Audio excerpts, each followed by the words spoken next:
One aha moment I had was when I went to my first live event back in 2010, and I saw Christine Dwyer get on stage, and she was like the highest ranked coach back in the day. I think she probably still is.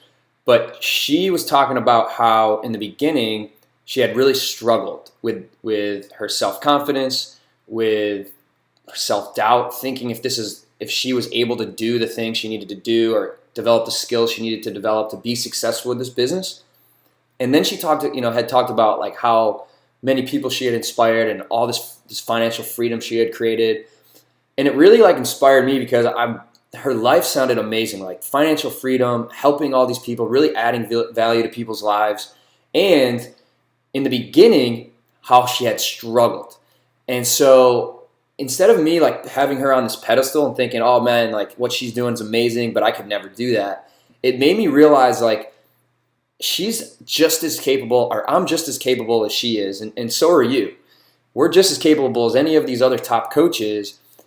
They have the same doubts in the beginning, but it's just a matter of knowing that you're not going to be good at stuff in the beginning because you've never done it before, and it's a matter of just continuing to do it. Even though you're kind of falling down, just get back up and stay consistent with the little things. And that for me put things in perspective because I kept thinking it was you had to be able to do these amazing, heroic, giant things to have the type of success that these other coaches had. But what I really realized was it was the little things that they were doing every day, working on themselves, inviting, following up. Personal development obviously was a huge part of that. But when I understood that it was just those little things every day and that they were just doing those more often than I was, more consistently, and had been doing it longer, then I thought, why the heck can't I? Why am I making these excuses? Why not just be consistent with these little things every day for a year and see what happens? And that for me was a big aha moment. Of course, that year went by and I wasn't as consistent as I thought would be. And there was a coach I had met at that event that was in the same position I was. We were kind of both emeralds. But he, during that year, did stay consistent. And 1 year later, he was able to retire from his attorney job, and he was a full-time coach making a six-figure income. And I was basically where I was the year before. And that was another aha moment for me. I was like, okay, I know what it takes to do this. It's not rocket science. He did it. Why the heck can't I?